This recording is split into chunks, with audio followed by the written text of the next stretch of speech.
just feel like another task or thing that HR is giving you to do, there is actually some incredible choices that you can make in here that can directly impact the wealth that you grow and your future freedom.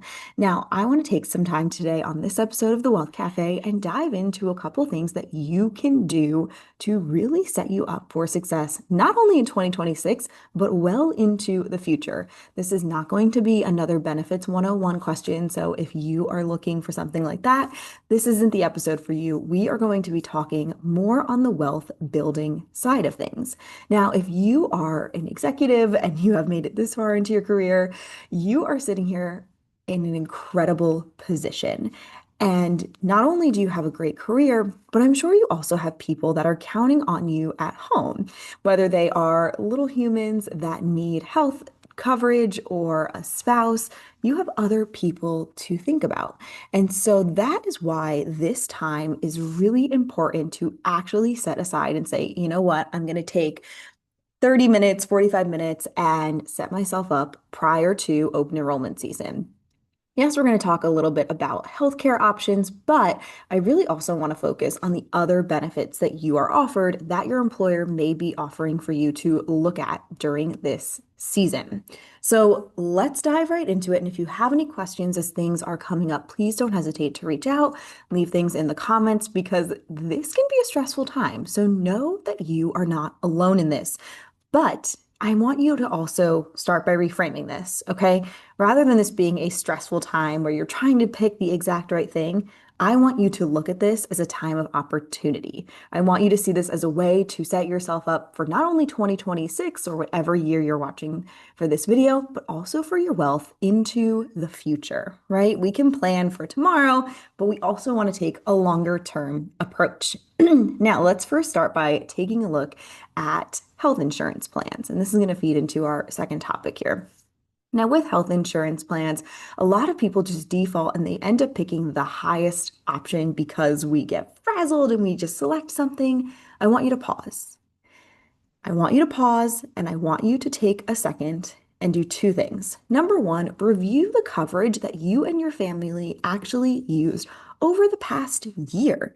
Did you end up seeing any specialists? Did any new life events occur that, maybe you had another child, maybe you had a health condition come up where you're going to need more coverage for next year, or maybe you had a you were cured from something and you're no longer going to need the same level of coverage for you or a family member going forward. So I want you to take a look. The first part is taking a look at what you used over the last year. And this is just simply go and log into your portal for your benefits, and you can see the usage, how much your insurance company paid out of pocket, and how much you also paid out of pocket. Part two is I want you to look at what is coming up for next year. You are never going to get this perfect. Okay. You cannot predict every sinus infection or cold or thing that's going to happen, especially when having children in the home. And you're probably sitting here thinking, yep, I remember those early toddler days when we took how many trips to urgent care or to the pediatrician.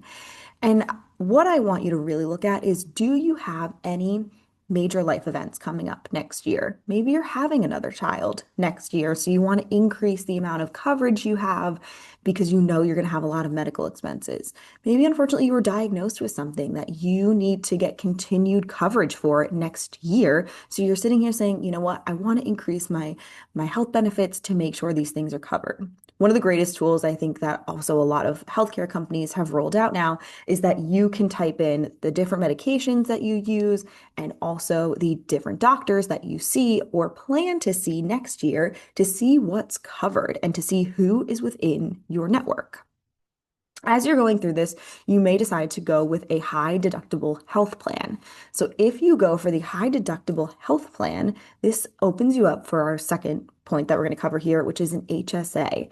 Now, an HSA account, a lot of people I see use it during the year, right? Oh, we got a bill from the doctor for $350. We're just going to use the HSA to pay it off. If you have the option not to, use this money for retirement. An HSA is an incredible account. You can only have it, like I said, if you have a high deductible health plan. And this HSA account, you can actually invest this money for the future. So you can contribute to it for this year.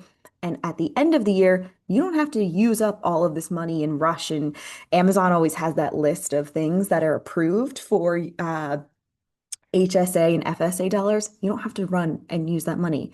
This is actually a triple tax advantaged account that you can use for your future medical expenses in retirement. So then you can take this money that you are contributing in 2026, let the money grow. You can invest it through whoever the brokerage is that is holding the account. Sometimes it's Fidelity, a Schwab, all depends on who it is. And you can invest this money and let it grow for the future. And what will happen is in retirement, when we have tons of medical expenses, right? We always see that happening as we see the rise in medical expenses during those retirement years. You can use these HSA dollars that have now grown tax-free in order to pay for those medical expenses. And when I say it's triple tax advantaged, you are getting a tax deduction for that money now. You are not paying taxes on the growth of that money, similar to a Roth account, and you are able to use this money tax-free without penalty on medical expenses into the future. It's an incredible benefit. This differs from FSA accounts. Now, FSA accounts you have to use, and it's going to change every year. You have to use a majority of the money in the year that you contribute it, which is why at the end of the year, a lot of people will scramble and they'll be like, oh my goodness, I have to spend my FSA dollars. And that's where that whole Amazon list is born from. And there is a certain amount that you can roll over to the next year. However, you then need to spend it. So make sure you check with the IRS to see what it is for next year. However, it does not have that same lockup or doesn't have the same triple tax benefits as an FSA because you can't just hang on to as much of it as you want into the future. The other thing is you need to be offered an FSA. It is not something that is required for a high deductible health plan. And so check out some of the things that your employer is offering you if they give you the option for an FSA. Now, during open enrollment season, you may also have the opportunity to change your life and disability insurance. I know we typically talk about in this season just health insurance, but there's another piece of this puzzle that is so important when we are building wealth, especially as women. Now, I encourage women to look at this because we forget and we sweep it under the rug. And so the first thing I want you to take a look at is your life insurance. And so how much are we being offered by our employer and how much can you add additionally? Now, it's really important for you to check and make sure that you are covered. Make sure you are asking your financial team and how much coverage you actually need during this time. And so you may have had some life changes that came this year. We covered some of them earlier, and you may need to increase your coverage. Sometimes 1 to 2 times your salary just isn't enough, and you really need to take a look and see if you're covered. The other one is disability insurance. The big thing I always tell people to look for, are you covered for your occupation, which would be own occupation or any occupation? And to give you an example of this and what it really means when you're looking at disability insurance is, are you covered for, if you are, for example, a surgeon, is the example I always like to give. If you are a surgeon and you cannot go into the operating room under own occupation insurance, you would then be considered disabled. However, if you have any occupation insurance and you are a surgeon but could still go and check books in and out of the library, you would not be considered disabled. So these are key things to look for and what type of disability insurance you want. And this could be a big risk to your wealth building strategy if you are to go on disability insurance. Are you willing to self-insure? And what does that future look like? The other thing is this is a great time to check in on what other benefits does your HR offer. Usually around this time, they're sending out a lot of different things about like, hey, don't forget, we also offer this, or next year we're adding this. And keep an eye out for these. They may be things that you want to look at for your future. They may be beneficial to you. And so this is just a great time while you're going through all of your benefits to pause and actually take a look at these things. Now, I know this can be overwhelming. There are so many different moving parts to take a look at, and it can be really easy to just say, I'm just going to keep what I have last year. It feels safe, We already know what's there. However, this is an important time, especially for your wealth building future, to pause and take a look at what you are offered and what you can use to really grow your wealth in the future. Now, to summarize everything we talked about, because I know we went over a lot here, I want you to take a look at number one, your health plan and what big changes are coming. Number two, if you have a HSA or FSA options. And number three, any changes in your life insurance or disability insurance that you need to take a look at.